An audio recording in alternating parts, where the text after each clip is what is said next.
As far as the hit is concerned, All understand right. that this business is shut ever since, even before the lockdown was announced by the Honorable Prime Minister. As a body, NRAI had given a call to voluntary shut down a couple of days before the lockdown, totally in view of the security concerns for our employees and employers. Now, with zero revenue, obviously the sector is not looking very good. The size is massive. As you rightly said, the overall size is 4.25 lakh crores annually. We contribute almost 2% to the Indian GDP. So that's massive, and right now with only minimal deliveries allowed, they are not even significant to be mentioned here vis-a-vis the health of the sector. So yeah, we are in pretty bad All shape right. as like And anybody what else. about? Hmm. Right. Mr. Anurag, apologies for that name error there. But what about, Not at all. the 7.3 million people employed across India by restaurants? What's next for the Indian restaurant business in terms of manpower? See, I mean, we are the biggest employers of human capital in India after agriculture. And one thing you cannot deny that if there is no business, there cannot be any employment. And with businesses looking down, I foresee a bit of a trouble on this front. And this has been our biggest concern so far. In fact, if you look at various things that we have also asked from the government right from the onset, is all around how to protect the interests of these employees of our sector. And we are trying our best. One thing I can assure everyone in the fraternity is that we are giving it our best shot. If we fail to look after the interest of our employees, it will be largely because of our lack of ability and resources and not because of lack of intents. So as of now, yes, I mean, you look at the simple figure. If even if there is a 30% job loss, that could mean more than 2 billion people losing jobs in the sector, and that could be a very, very sad day for us. All right. Mr. Katrar, I have another question for you. Have restaurant partners been complaining of food aggregators eating into their margin? Because that's one place that we're looking at which is doing fairly well right now in times of, this lockdown crisis. What is the feedback that you're receiving on that front? And is anything being done to take care of that situation? Sure.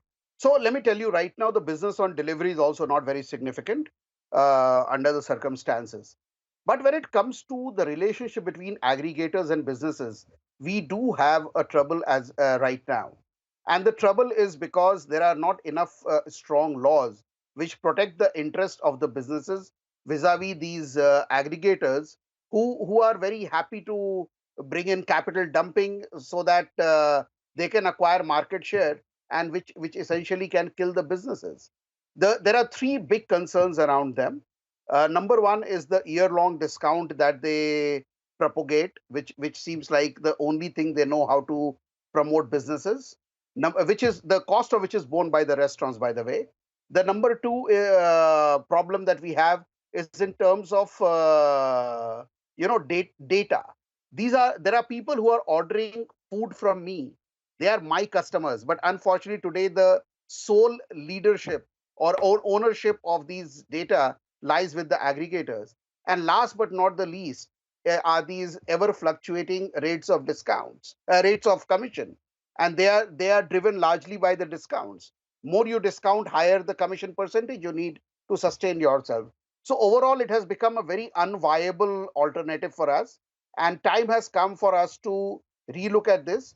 As NRAI, also, we are looking to come up with a solution which addresses these key concerns of the restaurateurs around the country, and we should have something more concrete coming in next couple of months. Mhm.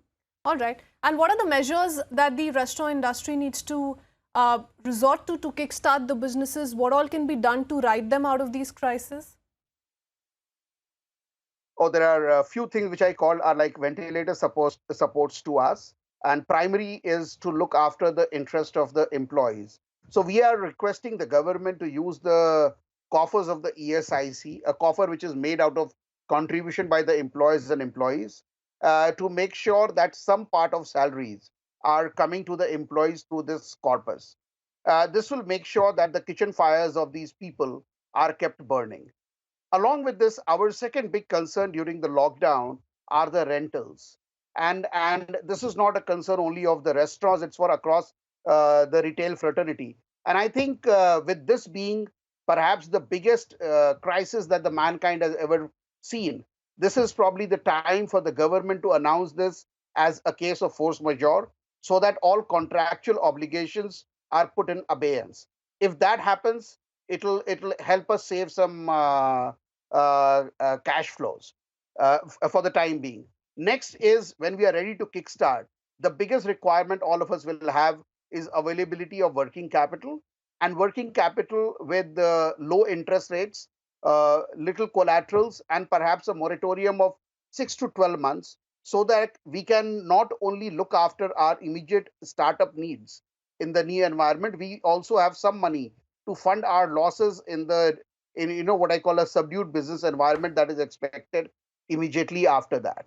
And last but not the least, I think the business can only survive if all costs come down. Every player in the ecosystem needs to come to rescue, and government is one of them.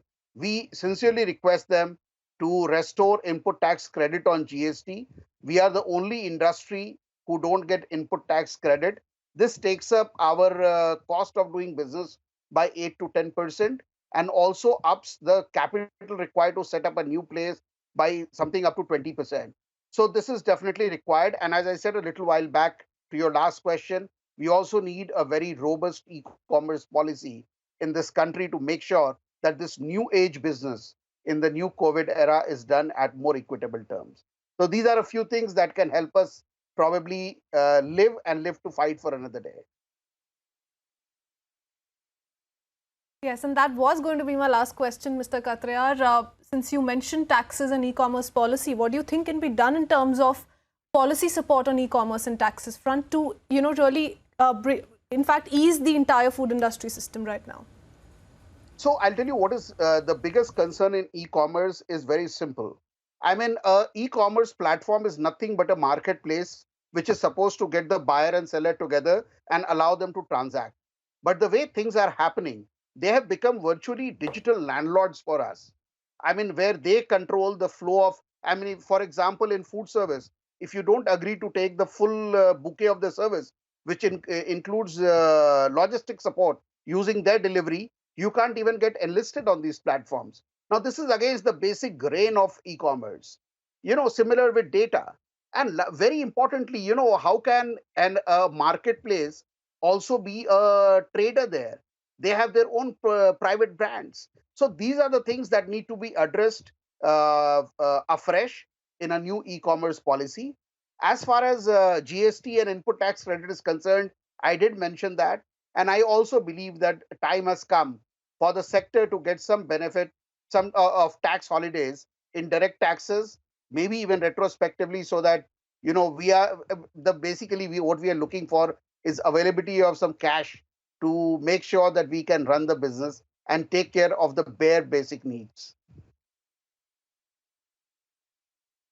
Yes, we leave it at that, Mr. Anurag Katriar. Thank you for speaking to us. And like for any other sector, we're also hoping that the food service sector, a certain kind of relief comes in for the same in the near future. Thank you, sir, for speaking. Thank you so much, Christine, for having me here. Thank you.